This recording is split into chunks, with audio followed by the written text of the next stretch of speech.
Welcome to Dead Time, a bonus part of the Dead podcast, where I will read stories or encounters that spill over from my previous episodes. Today, I will be reading Encounters with a Siren. I hope y'all enjoy. I was on my way home after visiting my girlfriend at her mom's house and decided to stop at Letchworth State Park.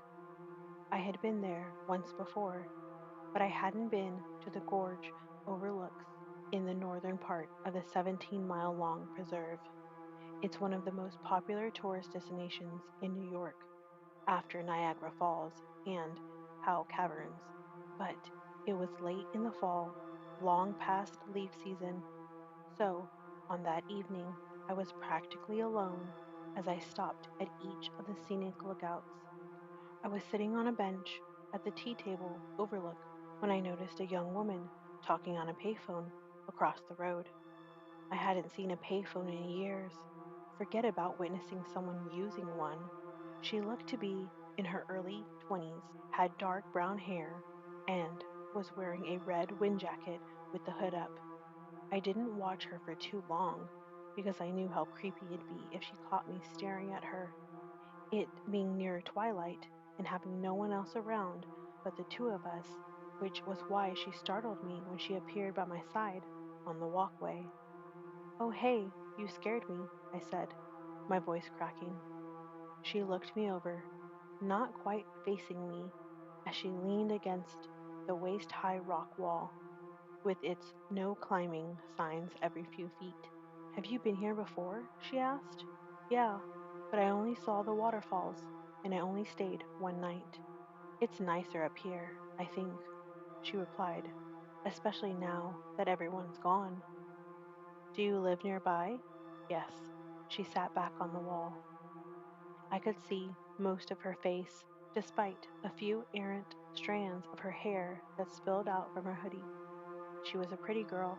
She reminded me of a Dawson's Creek era Katie Holmes, with the way she pursed her lips. "Hey, could you do me a favor?" she asked cutely. "Maybe."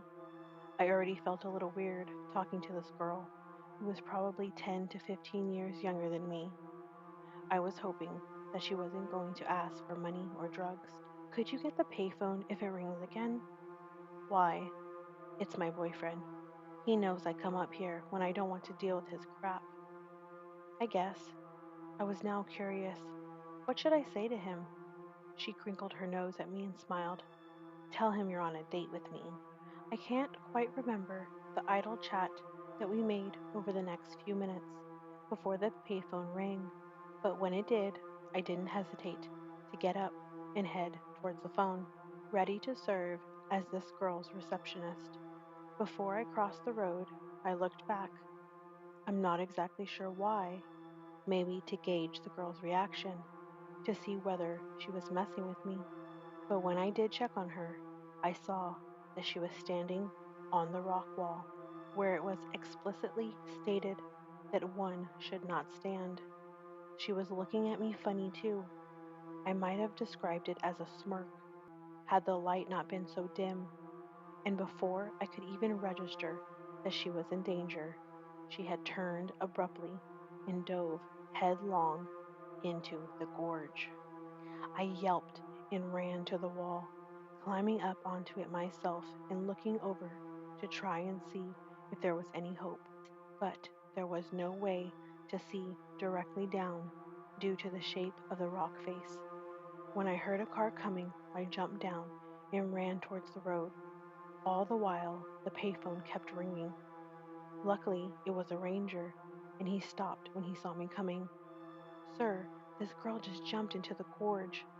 I was now out of breath, in shock, and rushing through the details of what had transpired. The ranger listened carefully, but his face revealed little emotion. He got out of the car before I could finish with everything I had seen that evening. He was tall, about my age, dark hair, jeans, red windbreaker, was all he asked when he first spoke. I nodded. While I was confused by his lack of urgency, I noticed that the payphone had stopped ringing. I was going to get the phone for her. Christ, really? He remarked. We can't get rid of this payphone because of the pavilions and camping area nearby. It's state law. Huh? You're lucky you didn't answer that phone, he said, wringing his hands. I was beside myself. Why wasn't he getting on his radio and contacting the emergency rescue folks? I'm telling you, this girl just flung herself into the gorge. The ranger took a few steps toward me and patted me on the shoulder. You did see something here, sir, just not a flesh and blood person. I'm sorry I didn't make it in time, he said. I usually try to get here before 6, but I was running late. She won't show if I'm here. What do you mean by not a flesh and blood person? Christine was my girlfriend. She took her life here in 1999. Okay. He pointed across the road. She called me from that payphone before she did it.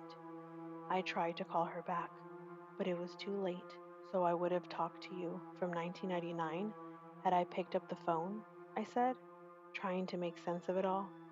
She wanted me to talk to you? The ranger shook his head. No, she wanted you to follow her. I'm not tracking. I come up here at 5:45 to prevent guys like you from answering that phone, he said.